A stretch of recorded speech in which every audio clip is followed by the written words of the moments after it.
नमस्कार दोस्तों, स्वागत है आपका आज के मुख्य समाचारों में। जी हां दोस्तों, आपको यहां पर देखने को मिलेंगी सुबह से लेकर शाम तक की तमाम बड़ी खबरें मुख्य समाचार ब्रेकिंग न्यूज़ अपडेट्स के रूप में। तो दोस्तों, आप सभी लोगों से रिक्वेस्ट है इस वीडियो को ज़्यादा से ज़्यादा लाइक और शेयर करें। तो चलिए दोस्तों, जान लेते हैं आज की पहली बड़ी खबर। ट्रेनिंग छोड़कर जा रहे अग्निवीर, कांग्रेस बोली बुनियाद ही गलत। सेना में भर्ती की इस योजना ने युवाओं के देश सेवा के सपने को तोड़ दिया।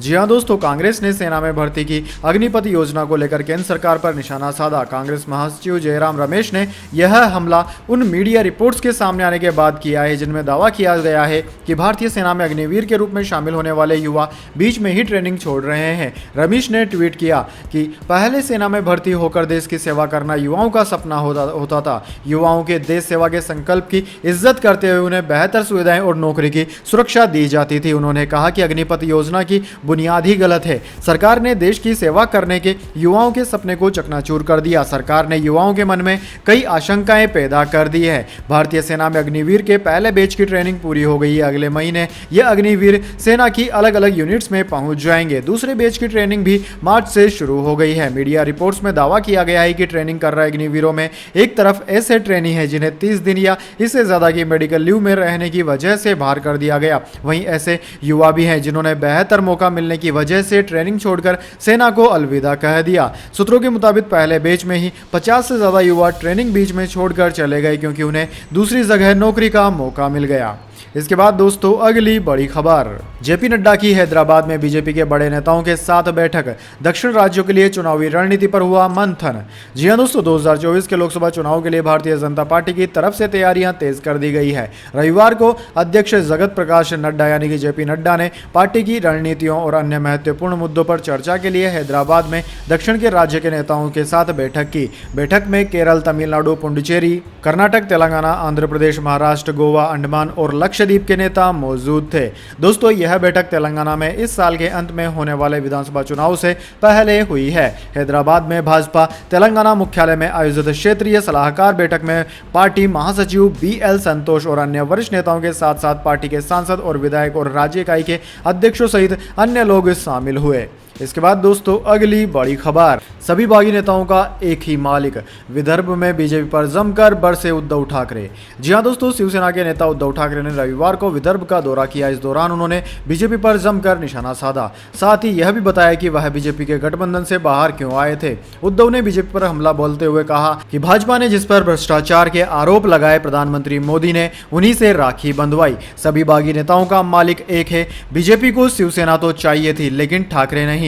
लेकिन याद रहे, भले ही हमारे विधायक और सांसद चले गए हों लेकिन दमदार शिवसैनिक अभी भी मेरे साथ ही हैं। इतना ही नहीं, उन्होंने कहा कि बीजेपी ने मुझे धक्का दिया इसलिए मैं कांग्रेस के साथ गया था। मुझे कुर्सी का मोह कभी नहीं रहा। महाराष्ट्र के वर्तमान राजनीतिक हालात पर उद्धव ठाकरे ने कहा कि जब आपकी सरकार मजबूत थी तो राष्ट्रवादी कांग्रेस पार्टी NCP में चोरी करने की क्या जरूरत थी। प्रधानमंत्री ने कहा कि NCP भ्रष्ट है लेकिन अब PM के साथ उन्हीं नेताओं का फोटो है। उद्धव ने कहा कि प्रधानमंत्री मोदी ने जब भ्रष्टाचारियों पर कार्रवाई को लेकर बयान दिया उसी के बाद NCP में फूट पड़ी। उन्होंने कहा कि सरकार में कौन डिप्टी है अब समझ नहीं आता। फडणवीस की हालत एक फुल दो हाफ वाली है। इसके बाद दोस्तों, अगली बड़ी खबर। पाकिस्तान ने दी वर्ल्ड कप से बाइकआउट की धमकी। खेल मंत्री बोले भारत एशिया कप के लिए न्यूट्रल वेन्यू पर अड़ा, हम भी ऐसा करेंगे। जी हां दोस्तों, भारत में 5 अक्टूबर से शुरू हो रहे वनडे वर्ल्ड कप में पाकिस्तान के पार्टिसिपेशन पर संशय बरकरार है। पाकिस्तान के खेल मंत्री एहसान माजरी ने कहा कि मैं चाहता हूं कि भारत भी Asia cup match neutral venue पर खेलने की मांग को छोड़े, वरना हम भी वर्ल्ड कप में खेलने के लिए भारत नहीं आएंगे। इंटरनेशनल क्रिकेट काउंसिल ICC 27 जून को वर्ल्ड कप के लिए शेड्यूल जारी कर चुका है। भारत और पाकिस्तान के बीच हाई वोल्टेज मैच 15 अक्टूबर को अहमदाबाद में खेला जाएगा। इसके बाद पाकिस्तान को अपने लीग के 8 मैच 4 शहरों हैदराबाद, बेंगलुरु, चेन्नई और कोलकाता में खेलना है। मजारी ने इंडियन एक्सप्रेस को दिए इंटरव्यू में कहा कि प्रधानमंत्री शहबाज शरीफ ने विदेश मंत्री बिलावल भुट्टो जरदारी की अध्यक्षता में 14 सदस्यीय कमेटी का गठन किया है। उसमें मेरे साथ कुल 11 मंत्री हैं। हम इस मुद्दे पर चर्चा करेंगे कि पाकिस्तान को भारत जाकर क्रिकेट खेलना चाहिए कि नहीं।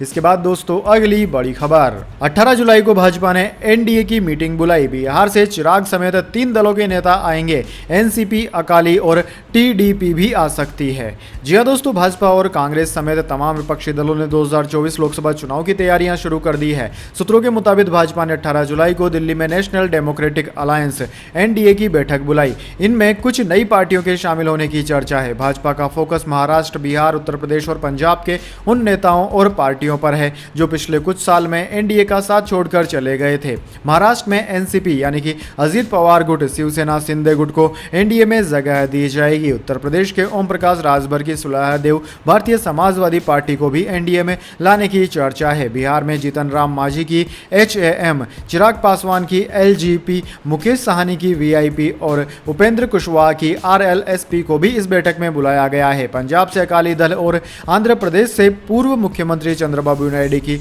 तेलुगु देशम पार्टी के भी इसमें आने की संभावना है।